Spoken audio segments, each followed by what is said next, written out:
नमस्कार बच्चों। ये आपकी आज की वर्कशीट है 40। कक्षा है आपकी 9।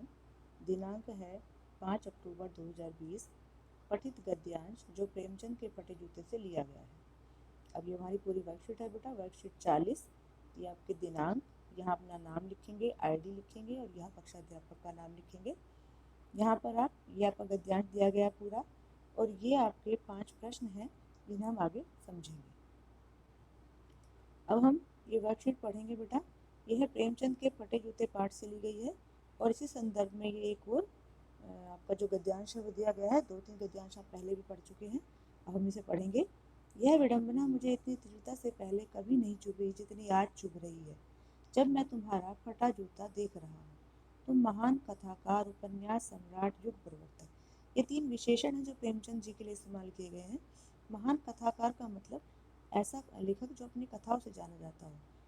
उसके बाद उपन्यास सम्राट, यहाँ सम्राट का मतलब है राजा, यानी कि उपन्यासों में राजा की उपाधि जिसको मिली हो, जिसके उपन्यास बहुत प्रसिद्ध हो। युग प्रवर्तक मतलब अपने समय में लिखे जाने वाले साहित्य से हटकर कुछ लिखने वाला लेखक। ना जाने क्या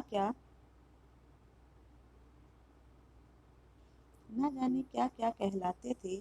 MGR फोटो में भी तुम्हारा जूता फटा हुआ है। मेरा जूता भी कोई अच्छा नहीं है, यूं ऊपर से अच्छा दिखता है।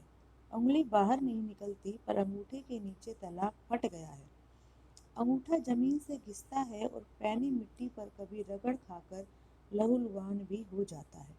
यहाँ लेखक अपने और प्रेमचंद जी के जूते की तुलना कर रहे हैं। वो कह रहे हैं कि मेरा जूता भी कोई बहुत अच्छा नहीं है, ऊपर से अच्छा दिखता है लेकिन उंगली बाहर नहीं निकलती बस, और तुम्हारा जूता फटा हुआ है और उंगली बाहर से निकली हुई है।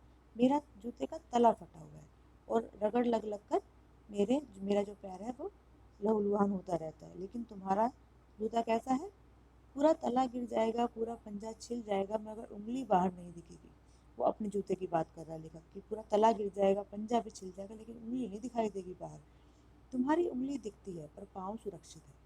मेरी उंगली ढकी है पर पंजा नीचे घिस रहा है। ये कंपैरिजन वो अपने और प्रेमचंद जी के जूते के बारे में कर रहा है। तुम पर्दे का महत्व नहीं जानते, हम पर्दे पर कुर्बान हो रहे हैं। यहाँ पर्दे का मतलब है दिखावा। तुम दिखावे का महत्व नहीं जानते, इसलिए तुम अपनी फटे हुए जूते को छिपाने की कोशिश नहीं करते, और हम दिखावा करने के लिए ही मरे जाते हैं, मतलब सब कुछ करने के लिए तैयार रहते हैं दिखावे के लिए। तुम फटा जूता बड़े ठाठ से पहने हो, मैं ऐसे नहीं पहन सकता। फोटो तो जिंदगी भर इस तरह नहीं खिंचाऊं, चाहे कोई जीवनी बिना फोटो के ही छाप दे। तुम्हारी यह व्यंग मुस्कान मेरे हौसले पस्त कर देती है। क्या मतलब है इसका? कौन सी मुस्कान है यह? क्या होरी का गोदान हो गया? क्या पूस की रात में नील गाय हल्कू का खेत चर गई?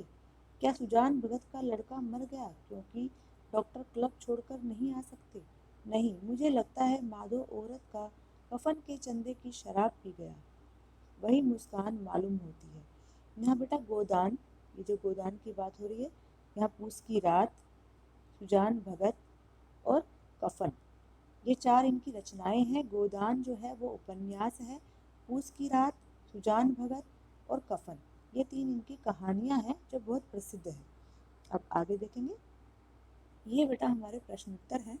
पहला प्रश्न है, महान कथाकार, उपन्यास सम्राट, युग प्रवर्तक आदि विशेषणों का प्रयोग किस महान व्यक्तित्व के लिए किया गया है? जैसा कि मैंने आपको पहले बताया था, ये तीनों विशेषण प्रेमचंद जी के लिए प्रयोग किए गए हैं। अगला प्रश्न है, लेखक के जूते और प्रेमचंद के जूते में क्या फर्क है? आपकी नज़र में किसका जूता अच्छा है? 2 प्रश्न पूछे गए इसमें, तो हम उसका उत्तर ऐसे लिखेंगे। लेखक का जूता ऊपर से अच्छा दिखता है लेकिन उसका तला घिस गया है, और प्रेमचंद जी का जूता ऊपर से फटा हुआ है लेकिन उनका तला सुरक्षित है। दोनों के जूतों में यही फर्क है। हमारी नज़र में प्रेमचंद जी का जूता अच्छा है क्योंकि वह ऊपर से बेशक फटा हुआ है लेकिन वह प्रेमचंद जी के पंजे को सुरक्षित रख रहा है तथा उनके आत्मसम्मान को भी सुरक्षित किए हुए है, क्योंकि वो समाज में फैली हुई बुराइयों के बारे में लिख रहे हैं। उनको उसके बारे में लिखने से उनको ज़्यादा धन की प्राप्ति नहीं हो रही, लेकिन लेखन कार्य जिसके लिए लेखक जाना जाता है उसको करने में वो संतुष्ट है, जबकि लेखक ऐसा नहीं कर पा रहा, और इसीलिए वो अपने आप को संतुष्ट महसूस नहीं कर रहा अपने लेखन कार्य से। आगे है प्रश्न 3, तुम पर्दे का महत्व नहीं जानते, हम पर्दे पर कुर्बान हो रहे हैं। इस वाक्य में लेखक ने किसकी सादगी और किसके दिखावे की प्रवृत्ति की ओर संकेत किया है? इसका उत्तर है, इस वाक्य में लेखक प्रेमचंद जी की सादगी और लेखक जो समाज का प्रतीक है उसके दिखावे की प्रवृत्ति की ओर संकेत कर रहा है, यानी कि समाज के दिखावे की प्रवृत्ति की ओर संकेत कर रहा है। चौथा है, लेखक के हौसले कौन पस्त कर देता है? लेखक के हौसले प्रेमचंद जी की व्यंग मुस्कान पस्त कर देती है। आगे है पांचवा प्रश्न, प्रेमचंद की मुस्कान के कौन कौन से संभावित कारण लेखक ने बताए हैं? क्या फोटो खिंचवाते समय आप भी मुस्कुराते हैं, क्यों? ये बेटा, ये वाला जो प्रश्न है आपको स्वयं करना है और इस प्रश्न का उत्तर मैंने यहाँ दिया है। लेखक ने प्रेमचंद की मुस्कान के निम्न संभावित कारण बताए हैं। पहला, होरी का गोदान हो जाना। दूसरा, पूस की रात में नीलगाय द्वारा हल्कू का खेत चढ़ जाना। तीसरा, सुजान भगत का लड़का मर जाना क्योंकि डॉक्टर साहब क्लब छोड़कर नहीं आ सकते थे। चौथा, माधव द्वारा अपने औरत के कफन के चंदे से शराब पी लेना।